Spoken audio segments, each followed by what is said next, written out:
వారు మిక్కిలి భయపడి. అయితే ఆ దూత, భయపడకుడి, ఇదిగో ప్రజలందరికీ కలుగబోవు మహా సంతోషకరమైన సువర్తమానము నేను మీకు తెలియజేయుచున్నాను. హల్లెలూయా. అక్కడ రాయబడింది, ప్రజలందరికీ కలగబోవు మహా సంతోషకరమైన శుభవార్త. ఒక ప్రాంతానికి కాదు, ఒక దేశానికి కాదు, లేదా ఒక వర్గానికి గురించి మాట్లాడడం లేదు, కానీ ప్రపంచంలో ఉన్న ప్రజలందరికీ కలగబోవు మహో సంతోషకరమైన శుభవార్త. ఎందుకు ఈ భూమి మీద అన్నిటికంటే ఈ వార్త, శుభవార్త? చాలామంది ఒక గుడ్ న్యూస్ చెప్తున్నానని చెప్తా ఉంటారు. కొంతమంది మాకు జాబ్ వచ్చిందని గుడ్ న్యూస్ మన బంధువులు ఎవరికైనా చెప్తే వాళ్ళు భయంకరమైన కుళ్ళుతో, ఈర్షతో వాళ్ళు అనుకుంటారు ఇది మీ గుడ్ న్యూస్ ఏమో, మా గుడ్ న్యూస్ కాదు. ఎందుకంటే మమ్మల్ని దాటి ఎదిగిపోతారు కాబట్టి. ఒప్పుకుంటారా? మీ కుటుంబాల్లో రక్త సంబంధికుల్లో మీరు మంచి జాబ్లో ఉంచి మంచి పొజిషన్లో ఉంటే ఈర్షపడరా? మీకైతే అది మంచి వార్తే కావచ్చు, కానీ మీ ఎదుటి వారికి అది మంచి వార్త అవునా? కాదే. ఈరోజు సిగరెట్లు తయారు చేసే కంపెనీలు కావచ్చు, మందు తయారు చేసే కంపెనీలు కావచ్చు, చాలా రకాలైన గంజాయి తయారు చేసే వాళ్ళు కావచ్చు, వీళ్ళకి రోజుకి బిజినెస్లు పెరిగిపోతూ ఉన్నాయి. బ్రాంచుల మీద బ్రాంచులు ఓపెన్ చేస్తూ ఉంటారు, ప్యాకెట్ల మీద ప్యాకెట్లు ఓపెన్ చేస్తారు, పాన్ పరాకులు, గుట్కాలు, ఎన్ని రకాలైన పేర్లు అంటే అన్ని రకాల కంపెనీలు, నానా సంస్థలు. ఒక్కొక్క సంస్థ పెరిగే కొద్దీ ఆ ఓనర్కి ఆనందమేమో, కానీ దాన్ని బట్టి కుటుంబంలో ఎంత నలుగుతున్నాయో, కుటుంబాలు ఎంత పాడైపోతున్నాయో వాళ్ళందరికీ కూడా అది చెడ్డ వార్త. ప్రపంచంలో ఏ మాటైనా, ఏ యొక్క కార్యమైనా ఒకరికి మంచి అయితే మరొకరికి చెడ్డ కావచ్చేమో, కానీ ప్రపంచంలో చెడు ఎవరికే కానీ చెడు లేకుండా సమస్త మానవాళికి మంచి అనే మాట ఏదైనా ఉంది అంటే రక్షకుడు మీ కొరకు బెత్లెహేములో పుట్టి ఉన్నాడు. హల్లెలూయా. పాపముల నుంచి విడిపించడానికి యేసు అనే రక్షకుడు మీ కొరకు పుట్టి ఉన్నాడు. ఇది ప్రపంచంలో ప్రతి ఒక్కరికి శుభవార్తే. ఎవరికే కానీ ఒకరికి శుభవార్త అయితే ఇంకొకరికి చెడ్డవార్త కాదు, ప్రతి ఒక్కరికి శుభవార్త. ఎందుకంటే ప్రతి మానవుడు పాపం వల్ల పట్టి పీడించబడుతున్నాడు, ప్రతి మానవుడు శాపం బట్టి పీడించబడుతున్నాడు, ప్రతి మానవుడు తనకున్న బలహీనతను బట్టి పీడించబడుతున్నాడు. ఎలా బయటపడాలో అర్థం కాక, ఎవరు బయటపడేస్తారో అర్థం కాక, ఎవరు విడిపిస్తారో అర్థం కాక భయంకరంగా తికమకడిపి ఎట్టకేలకి ప్రాణాలు కోల్పోతూ భయంకరమైన కుటుంబాలు నాశనం చేసుకున్న పరిస్థితుల్లో విడిపించేవారు ఎవరైనా ఉన్నారంటే అది నేనే అన్నట్టుగా ప్రజలందరికీ మహా శుభవార్త ప్రకటించబడటానికి ఈ దినము ప్రత్యేకించబడింది. హల్లెలూయా, హల్లెలూయా. దేవునికి స్తోత్రం. దేవుని మనకి మహిమ కలుగాక. యేసుక్రీస్తు ప్రభు గురించి ఆయన పుట్టక మునిపే నానా రకాలైన మనుష్యులు ఆయన పుట్టుకను గురించి, ఆయన పుట్టుక యొక్క బ్రతుకు జీవన విధానాన్ని గురించి, ఆయన ఎందుకోసం పుట్టబోతున్నాడో దాని గురించి, ఆయన దేనికోసము భూమి మీద పుట్టబోతున్నాడో అన్న ఉద్దేశాన్ని గురించి చాలామంది మాట్లాడారు. ఈరోజు పుట్టక మునిపే నానా రకాలైన ఆశలతో, నానా రకాలైన ఉద్దేశాలతో బిడ్డలు పుట్టక మునిపే తల్లిదండ్రులు అనుకోవచ్చు, కానీ ఎవరు కూడా వాళ్ళ బిడ్డలు పుట్టిన ఉద్దేశాలు నెరవేర్చబడతాయన్న గ్యారంటీ లేదు. కానీ ఒక మనిషి భూమి మీద పుట్టాడు, ఆ మనిషి పుట్టక మునిపే ఆయన ఉద్దేశాలు లిఖించబడ్డాయి. యెషయా గ్రంథం 7వ అధ్యాయం 14వ వచనము ఇలా రాయబడి ఉంది.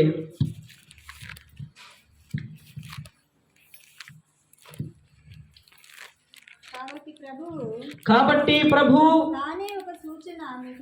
తానే ఒక సూచన మీకు చూపును, ఆలకించుడి. కన్యక గర్భవతి అయి కుమారుణ్ణి కని అతనికి ఇమ్మానుయేలని పేరు పెట్టబడును. కీడును విసర్జించుటకును, ఏమంట? కీడును విసర్జించుటకును మేలును కోరుకునుటకును అతనికి తెలియవచ్చినప్పుడు పెరుగు తేనె తినును. హల్లెలూయా. కన్యక గర్భవతి కుమారుణ్ణి కదును, అతనికి ఇమ్మానుయేలని పేరు పెట్టబడిన. ఇమ్మానుయేల్ అంటే అర్థం ఏంటో తెలుసా? దేవుడు మనకు తోడు. హల్లెలూయా. దేవుడు మనకు తోడు. దాదాపుగా ఈ మాట ఈ బైబిల్లో రాసి 700 సంవత్సరాలు అయిపోయింది. యేసుక్రీస్తు ప్రభువారు పుట్టక మునుపు 700 సంవత్సరాల ముందు ఈ మాటను రాశారు. 700 సంవత్సరాలకు ముందు యేసు ప్రభు పుట్టక మునుపే ఈ మాటను రాశారు. ఈ మాట యథాప్రకారంగా ఇప్పుడు మనం చదివిన వాక్య భాగంలో మనం చదివారు. ఇందాక మనం బైబిల్లో యేసు ప్రభు యొక్క పుట్టుక గురించి మనం చదివాం. కన్యక గర్భవతి, కుమారుణ్ణి కన్ను, అతనికి ఇమ్మానుయేల్ అని పేరు పెట్టబడ్డ. ఇమ్మానుయేల్ అన్న మాటకి భాషాంతరమున దేవుడు మనకు తోడని అర్థము. హల్లెలూయా. పెట్టారా? నెరవేర్చబడిందా? 700 సంవత్సరాలకు ముందు మాట్లాడిన మాట 700 సంవత్సరాల తర్వాత నెరవేర్చబడితే ఆ మాట 2024 సంవత్సరాలు అయినప్పటికీ ఈ రోజుకి దేవుడు తోడుగా ఉండి అనేకులను రక్షిస్తున్నాడు, కాపాడుతున్నాడు. వాళ్ళ బలహీనతల్లో ఆయన వారికి తోడుగా ఉన్నాడు. హల్లెలూయా. దేవునికి స్తోత్రం. దేవుడు నామని మహిమ కలుగును గాక. ఒక మనిషి మీకు తోడు కావాలంటే కొంతమందికి అన్నీ ఉండవు. ప్రతి మనిషికి అన్నీ ఉండవు. కొంతమందికి అందం ఉంటుంది, డబ్బు ఉండదు. కొంతమందికి డబ్బు ఉంటుంది, అందం ఉండదు. కొంతమందికి తెలివి ఉంటుంది కానీ వాడి దగ్గర ఏమి ఉండదు. కొంతమంది దగ్గర అన్నీ ఉంటాయి, వాడికి తెలివి ఉండదు. కొంతమంది కుటుంబంలో అందరూ బాగుంటారు, ఇంట్లో భార్య బాగుండదు. కొంతమందికి భర్త బాగుండరు. కొంతమంది పుట్టిన పిల్లలు బాగుండరు. వాళ్ళ అమ్మ నాన్నలు బాగుండరు. ఎవరిని తోడుగా పెట్టుకుంటారు? ప్రతి ఒక్కరిలో ఏదో ఒక బలహీనత, ప్రతి మనిషిలో ఏదో ఒక బాధ, ప్రతి మనిషిలో ఏదో ఒక కొరత. లేదా పోనీ అతను మంచి తెలివైన వాడు అంటే అన్ని సందర్భాలలో అన్ని సమయాలలో ఒకేలాగా తెలివి కలిగి ఉంటాడంటే ఆ మనిషి యొక్క ఆలోచనకి ఏమాత్రం స్థిరత్వం లేదు, ఖచ్చితంగా లేదు. మళ్ళీ ఇట్లా సందర్భంలో ఎవరు మనకు తోడుగా ఉంటే అన్ని సందర్భాల్లో ఒకే రకమైన తోడు. నీ దగ్గర డబ్బు ఉండడు, అందరూ నీకు తోడుగా ఉండొచ్చు. కానీ నీ దగ్గర డబ్బు లేనప్పుడు, నీ స్థితి బాగున్నప్పుడు, నీ చుట్టూ అందరూ ఉన్నప్పుడు, నీ చుట్టూ అనేక మంది జనాలు ఇంకా జతపరచబడతానే ఉండొచ్చు. కానీ నీ దగ్గర అన్నీ అయిపోయినప్పుడు, ఏమీ లేనప్పుడు.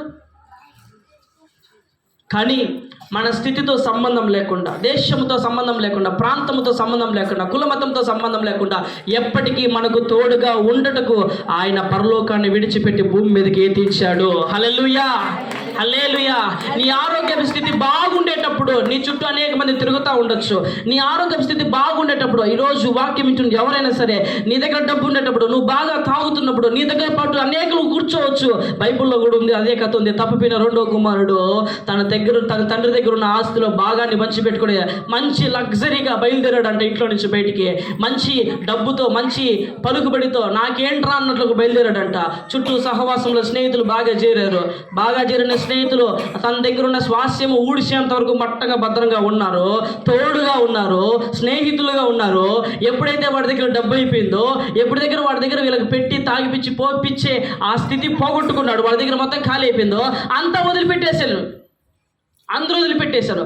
ఎట్టకేలకి ఏ స్థితికి దిగజారాడంటే, పెట్టే అన్నం చాలక పందులు మేపడానికి ఒక కూలివాడిగా చేరితే ఆ పందులకు పెట్టే పొట్టు తినైనా కడుపు నింపుకుందామన్న స్థాయికి వెళ్ళిపోయాడు. ఎవరు తోడు? ఎక్కడ తోడు?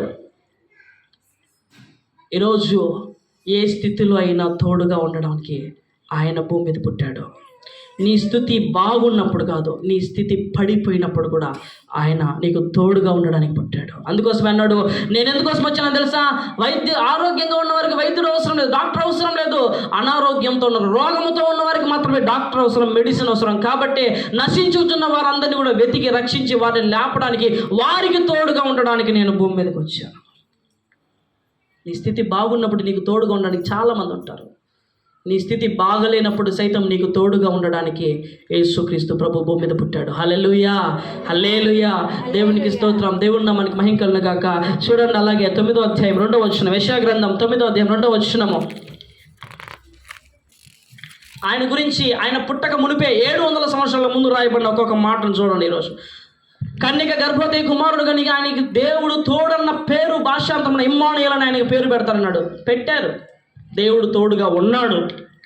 రెండవది, చీకటిలో నడుచు జనులు గొప్ప వెలుగును చూచున్నారు. చీకట్లో నడుచు జనులు గొప్ప వెలుగును చూచుచున్నారు. మరణ ఛాయ గల దేశ నివాసుల మీద మరణ ఛాయల్లో దేశ నివాసుల మీద వెలుగు ప్రకాశించును. వెలుగు ప్రకాశించును. హల్లెలూయా.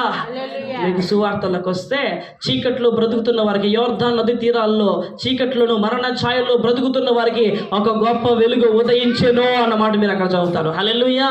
ఏంటా వెలుగు అంటే, ఎందుకు ఆ వెలుగు అవసరం అంటే, ఈరోజు చీకటి నువ్వు ఎటు పోవాలో అర్థం కాని పరిస్థితికి తీసుకెళ్ళిపోతుంది. చీకటి దేనికి గుర్తో తెలుసా? చీకట్లో నీ కళ్ళు కనపడతాయా? చీకట్లో నీ కాలుకి ఏం తగులుతుందో తెలుస్తుందా? చీకట్లో నీకు ఏం గాయం అవుతుందో తెలుస్తా ఉందా? చీకట్లో నీ బతికెట్టుపోతుందో తెలుస్తా ఉందా? చీకటి మనిషిని నాశనం చేస్తుంది. మనిషి స్థితిగతులను అర్థం చేసుకోకుండా చేస్తుంది. ఈరోజు చాలా మంది వాళ్ళ జీవితాల యొక్క ఉద్దేశాలు తెలుసుకోకుండా ఎంజాయ్మెంట్స్లోకి వెళ్తా ఎందుకోసం మనం బ్రతుకుతున్నామో, ఎలాంటి బ్రతికితే యోగ్యమైన బ్రతుకు అర్థం కాకుండా ఎంజాయ్మెంట్స్ అంటూ భయంకరమైన చీకట్లో బతికిపోతా ఉన్నారు. ఈ భయంకరమైన చీకటి మనిషికి ఎలాంటి దెబ్బలు తగులుతాయని అర్థం కావట్లేదు. ఎంత అవమానించబడుతున్నారో వాళ్ళకి తెలియడం లేదు. ఎంతగా వాళ్ళ జీవితం నాశనం చేసుకుంటున్నారో తెలియడం లేదు. ఎంతగా వాళ్ళ బ్రతుకులు పాడు చేసుకుంటున్నారో తెలియడం లేదు. ఎంతగా కుటుంబాలని అన్యాయం చేసుకుంటారో వాళ్ళకి తెలియడం లేదు. చీకటి అంతే. కానీ అలాంటి వారికి ఒక గొప్ప వెలుగు ఉదయించింది. హల్లెలూయా. ఒక గొప్ప వెలుగు ఉదయించింది. ఆ వెలుగు అనేకుల్ని వెలుగులోనికి నడిపించడానికి, అనేకుల్ని వెలిగించడానికి, నడవలసిన మార్గములను, బ్రతకవలసిన బ్రతుకుని నేర్పించడానికి ఆ వెలుగు ఉదయించింది. హల్లెలూయా. హల్లెలూయా. మనమందరం అనుకుంటాము పుట్టింది ఇది ఉన్నది చిన్నది లైఫ్, ఇది బాగా ఎంజాయ్ చేయాలనేసి. మీరందరం అనుకుంటాం, మనం అందరం కూడా అనుకుంటాము ఉన్నది ఒకటే జీవితం అనేసి. నో. భూమి మీద మనం బ్రతుకుతున్న బ్రతుకు కంటే పరలోకంలో మన బ్రతుకు చాలా ఉన్నతమైనది.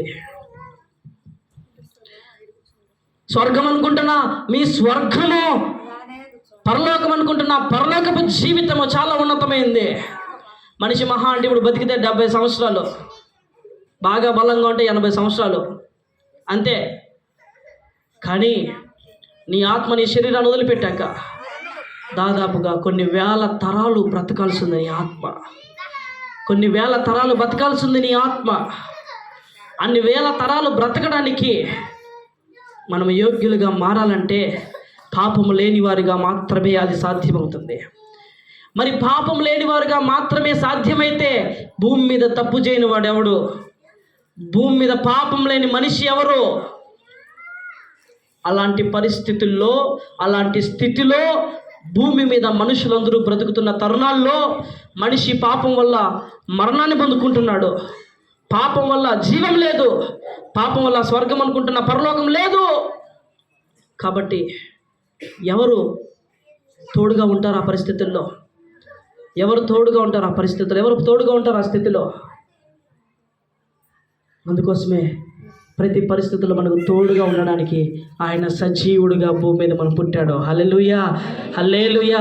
దేవునికి స్తోత్రం. దేవుడు నా మనకు మహిమ కలుగుగాక. 3వ అధ్యాయం ఒకసారి 9వ అధ్యాయం 6వ వచనం. ఇందాక చెప్పాను, ప్రతి మనిషికి ఏదో ఒక బలహీనత ఉంటుంది. కాబట్టి నీ తోడు నీకు అన్ని విషయాలకి సరిపోదు, అన్నిటికీ సరిపోదు. ఏదో కొరత ఉంటుంది. నీ భర్త మీద నువ్వు డిపెండ్ అయితే, నీ భార్య మీద నువ్వు డిపెండ్ అయితే, నీ తల్లిదండ్రులు నువ్వు డిపెండ్ అయితే, నీ బిడ్డల మీద నువ్వు డిపెండ్ అయితే వాళ్ళలో ఏదో కొరత ఉంటుంది. ఆ కొరత నీ యొక్క ఆశలు కోరికలు తీర్చలేదు. నీకు తృప్తినివ్వలేదు. అన్ని విషయాలు తృప్తినివ్వలేదు. అన్ని నీకు సంపూర్ణంగా ఇవ్వలేదు. కానీ భూమి మీద పుట్టిన ఆయన ఎలాంటి వాడు తెలుసా? 9వ అధ్యాయం 6వ వచనం చదవండి ఒకసారి. తీసుకోవచ్చు. ఏలైనగా మనకు శిశువు పుట్టును, మనకు కుమారుడు అనుగ్రహించబడును. సంతు తీసుకో, వెనకాల మీ డాడీ తీసుకుపోయి. ఆయన భుజముల మీద రాజ్యభారముండును. ఆశ్చర్యకరుడు, ఆలోచనకర్త, బలవంతుడైన దేవుడు, నిత్యుడగు తండ్రి, సమాధానకర్తకు అధిపతి అని అతనికి పేరు పెట్టబడును. హల్లెలూయా. హల్లెలూయా. ఒక 2 నిమిషాలు ఈ పుట్టిన యేసు ప్రభు ఎలాంటి క్వాలిటీస్తో పుడుతున్నాడో, ఎలాంటి అర్హతలతో పుడుతున్నాడో, ఎలాంటి బలముతో పుడుతున్నాడో, ఎలాంటి శ్రేష్టమైనటువంటి శక్తి కలిగి పుడుతున్నాడో ఒక్కసారి మనం చూద్దాం. ఒక్కొక్కటిగా చదువుదాం ఒకసారి. ఒక్కటి ఓపిక నిదానంగా. చదవండి ఫస్ట్ నుంచి. ఆశ్చర్యకరుడు. ఎప్పుడైనా ఎవరికైనా ఎందుకు ఆశ్చర్యం అనిపిస్తుంది?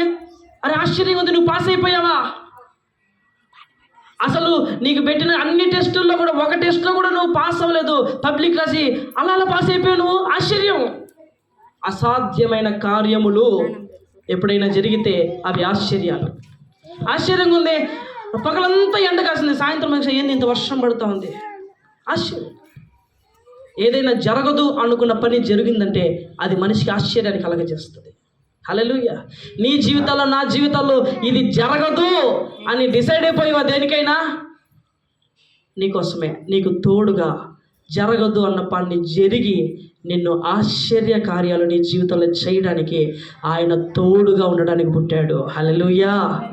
రెండవది ఆలోచనకర్త. చాలా మంది వాళ్ళ జీవితాల్లో కానీ కుటుంబాల్లో కానీ ఆలోచనలు లేక జీవితాలు చెడిపోతూ ఉన్నాయి, కుటుంబాలు నాశనం అయిపోతున్నాయి మంచి ఆలోచనలు లేక.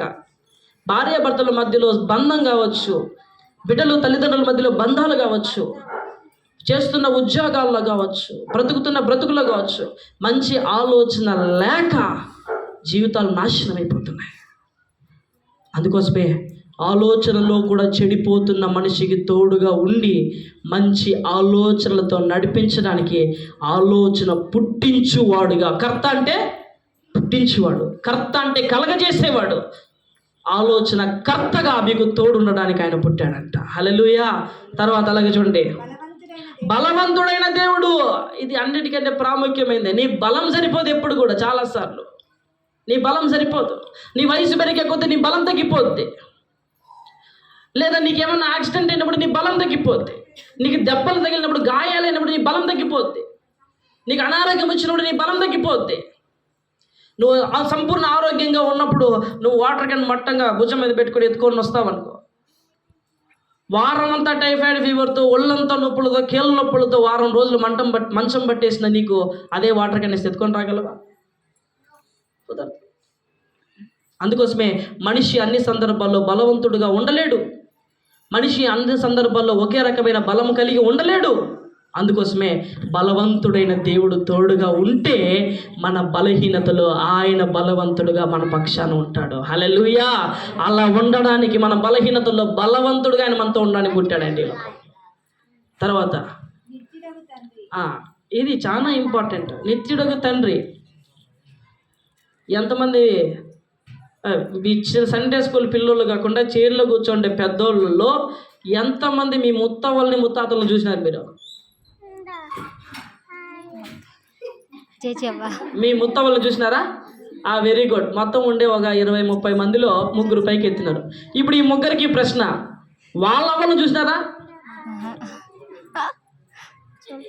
మరి ఎవరు నిత్యంగా ఉండగలరు? పోనీ ఈరోజు తల్లిదండ్రులుగా మీరు ఉన్నారు బిడ్డలతో, మీరు వాళ్ళు పెద్దోళ్ళై వాళ్ళు ముసలోళ్ళు అయ్యేంతవరకు వాళ్ళకి మీరు తోడుగా ఉండగలరా? తల్లిదండ్రులుగా ఉండగలరా? ఎవరు నిత్యంగా తోడుగా ఉండలేరు. ఎప్పుడు కూడా శాశ్వతంగా తమ బిడ్డలకు తల్లిదండ్రులుగా ఉండలేరు. కుదరదు. మీ పిల్లల పుట్టుకను చూస్తారు, దేవునికి స్తోత్రం. మీకు ఆరోగ్యం బాగుంటే వాళ్ళ పెళ్ళిళ్ళు చూస్తారు, దేవునికి స్తోత్రం. మీ ఆరోగ్యంగా బాగుంటే వాళ్ళ పిల్లల్ని చూస్తారు, మీరు అవ్వాతాతలు అయ్యేంతవరకు. మీ బలం ఇంకా బలంగా ఉండిందంటే నెక్స్ట్ తరాన్ని కూడా చూస్తారు, మునిమన్నవాళ్ళని కూడా చూస్తారు. మరి ఆ తర్వాత నిత్యము నీ బిడ్డలకు మీరు తల్లిదండ్రులుగా ఉండగలరా? అందుకోసమే నీ పుట్టుకలో, నీ బ్రతుకులో, నీ చావులో, నీ చావు తర్వాత పరలోకంలో కూడా నిత్యము నీకు ఏకరీతిగా ఉండుటకు ఆయనకు ఈ పేరు పెట్టబడితే, నిత్యము నీకు తండ్రిగా ఉండుటకు ఆయన భూమి మీద పుట్టాడు. హల్లెలూయా. ఎందుకంటే దేవుని వాక్యం ఆదికాండం 1వ అధ్యాయం 1వ వచనం, ఆదియందు దేవుడు భూమాకాశములను సృజించాడు. అంతేనా? దేవుడిని కూడా దేవుడు కలగ చేసుకున్నాడా? చెప్పండి. ఆదియందు దేవుడు భూమి ఆకాశములు సృజించెను అంటే దేవుడు తన నోటి మాటతో ఏదో ఒక సమయంలో, ఏదో ఒక టైంలో భూమిని ఆకాశాన్ని సృష్టించినాడంట, పరలోకాన్ని సృష్టించాడంట. కానీ తను అప్పుడు సృష్టించుకోలే. అంటే ఆయన ఎప్పటి నుంచినో ఉన్నాడు. ఆది అనేది ఆయనకి లేదు, ముందెప్పుడో ఉన్నాడు. హల్లెలూయా. భయంకరమైన రాకడ రాబోతోంది, 2వ రాకడలో రాబోతుంది. ప్రతి మనిషి దేవుని ఎదుట ప్రతి తప్పుకి, ప్రతి మాటకి, ప్రతి చేష్టకి జవాబు చెప్పే రోజు ఒక రోజు రాబోతోంది. ఆ దినాన దేవుడి ఎదుట నీతి యొక్క తీర్పులో నీతిమంతులుగా తీర్చబడిన వాళ్ళందరూ కూడా పరలోక రాజ్యానికి, స్వర్గానికి వెళ్ళబోతున్నారు. మరలా కొత్త భూమి, మరలా కొత్త ఆకాశం, అక్కడ కూడా ఆయనే రక్షకుడు, ఆయనే దేవుడు. తప్పితే మనుషులు తరతరాలు మారాల్సిందే, కానీ దేవుడు మాత్రము శాశ్వతంగా ఉన్నాడు, ఉండబోతున్నాడు. హల్లెలూయా, దేవునికి స్తోత్రం. కాబట్టి నిత్యము నీతో ఎప్పుడూ ఉండడానికి ఆయన పుట్టాడు. అందుకోసమే చాలామంది భూమి మీద నేను చనిపోతాను, నేను చనిపోయిన వెంటనే గబగబా తిరిగి లేచేస్తాను, లేదా ఈయన కూడా చెప్పారంట, చాలామంది చెప్పారు మేము కొన్ని సంవత్సరాల తర్వాత మరలా లేస్తామని చాలాసార్లు చెప్పారు. కానీ ఎలాంటి దాఖలాలు అనేటివి లేవు. ఈరోజు యేసుక్రీస్తు ప్రభు తిరిగి లేచాడంటానికి యెరూషలేములో ఉన్న ఖాళీ సమాధి గుర్తుగా ఉంది. ఏం చెప్పలుకొట్రా? ఆయన సజీవుడై ఉన్నాడు, ఆయన్ని మృతుల్లో మీరు ఎందుకు వెతుకుతున్నారని ఖాళీ సమాధిని చూపి ఇక్కడ రా ఇక్కడికి రా, ఇక్కడ పడుకున్నాడు చూడు, ఆయన వస్త్రాలు ఏడు ఉన్నాయి, ఆయన తలపాగి ఏడు ఉంది చూడు, అదే గుర్తులు. సజీవుడైన ఆయనను మృతుల్లో మీరు ఎందుకు వెతుకుతున్నారు? ఆయన చెప్పినట్టే ఆయన తిరిగి లేచడంలో ఉన్న ఉద్దేశం ఏంటంటే, మరణము కూడా నాకు లోపడుతుంది. నేను చనిపోయినా నేను బ్రతికే ఉన్నాను, కాబట్టి నేను చెప్పిన ప్రతి మాట నిజము. నేను బ్రతికున్నాను కాబట్టి నా మాట కూడా బతికే ఉంటుంది. హల్లెలూయా. అందుకోసం ఆయనకి నిత్యుడగు తండ్రి అని పేరు పెట్టారు. హల్లెలూయా. తర్వాత చూడాలి ఫాస్ట్గా, సమాధానకర్తగు అధిపతి. సమాధానము లేక ఈ రోజు నాశనం అయిపోతున్నాయి కుటుంబాలంతా. నీ భర్తతో సమాధానం ఉండదు, నీ భార్యతో సమాధానం ఉండదు, సంఘ సేవకులతో రక్త సంబంధికులతో సమాధానం ఉండదు, కుటుంబ సభ్యులతో సమాధానం ఉండదు, నువ్వు పనిచేస్తున్న స్థలాల్లో సమాధానం ఉండదు నీతో పక్కన వాళ్ళకి. కారణం ఏంటో తెలుసా? నీ హృదయము భయంకరంగా చీకట్లో పట్టుబడిందని అర్థం. నువ్వు ఏం చేస్తున్నావు నీకే అర్థం కాలేకుండా బ్రతుకుతున్నావు అని అర్థం. అలా బ్రతుకుతున్నావు. నీ చుట్టూ ఇలాంటి సందర్భాలు ఎదుర్కొంటున్నావా? నీ చుట్టూ ఉన్న వారందరితో సమాధానం లేకుండా నువ్వు ఉన్నావా? నిన్ను చీకటి పట్టి పీడించి ఆడుకుంటావు. నువ్వు ఎటు పోతున్నావో, ఏం తగులుతోందో, ఏం నిన్ను పీడిస్తుందో, ఏది నిన్ను పడేస్తుందో కూడా నీకు అర్థం కాని చీకట్లో నువ్వు బ్రతుకుతున్నావు. అందుకోసమే యేసుక్రీస్తు ప్రభు తోడుగా ఉండడానికి ఈరోజు పుట్టాడని సంతోషంగా చెప్పడానికి నేను ఆనందపడతా ఉన్నాను. కారణం, ఆయన మీరు తోడుగా తీసుకున్నప్పుడు మీకు మంచి వెలుగుగా ఉంటాడు. నువ్వు ఏ మార్గంలో నడవాలా, ఏ మార్గంలో నడవకూడదు, ఏ మాట మాట్లాడాలా, ఏ మాట మాట్లాడకూడదు అన్నది నీకు నేర్పిస్తాడు. తెలుసా, ఈ రోజుకి సాధారణంగా ఒక మనిషి దొంగతనం చేయకూడదు, రేపదలు చెప్పకూడదు, హత్య చేయకూడదు. ఈరోజు గవర్నమెంట్లో ఉండే కోర్టులో కేసుల్లో సహా అన్నీ కూడా తీర్పులు ఇలాగే ఇస్తూ ఉన్నాయి. బట్ ఇవన్నీ ఎక్కడి నుంచి వచ్చాయి? ధర్మశాస్త్రంలో నుంచి బయట వచ్చాయి. దేవుడు తన సొంత చేతులతో రాసిచ్చిన ధర్మశాస్త్రం నుంచి బయట వచ్చాయి. మనిషి బ్రతుకు ఎలా బ్రతకాలో నేర్పించింది.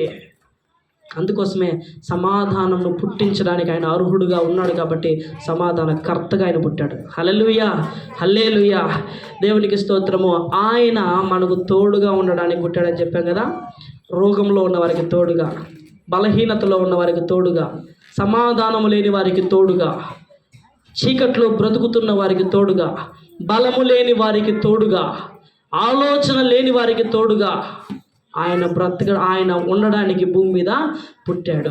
ఈరోజు ఏమీ లేకపోయినా మీ జీవితంలో ఏమీ లేదని బాధపడుతున్నారో అదన్నీ కూడా మీకు ఇవ్వడానికి, మీ తోడు ఉండడానికి ఆయన పుట్టాడని చెప్పడానికి సంతోషిస్తూ ఉన్నాను. హల్లెలూయా, దేవునికి స్తోత్రం. అందుకోసమే ఆయన పుట్టాడంట. అందుకోసమే రాయబడింది, ప్రజలందరికీ కలగబోవు మహా సంతోషకరమైన శుభవార్త. దేవుడు తోడుగా ఉండడానికి ఆయన పుట్టాడు. ఇమ్మానుయేల్ అని పేరు పెట్టబడింది. దేవుడు తోడుగా ఉండడానికి పుట్టాడు ఆయన. ఈరోజు నీ జీవితంలో ఏదైనా కొరత ఉంటే ఆయన్ని తోడు కోరుకో. ఈరోజు, ప్రభువా నేను అనారోగ్యంలో ఉన్నా, నాకు నీ తోడు కావాలా, నేను బలహీనతలో ఉన్నా, నీ తోడు నాకు కావాలా. దయచేసి అందరూ లేచి నిలబడదామా.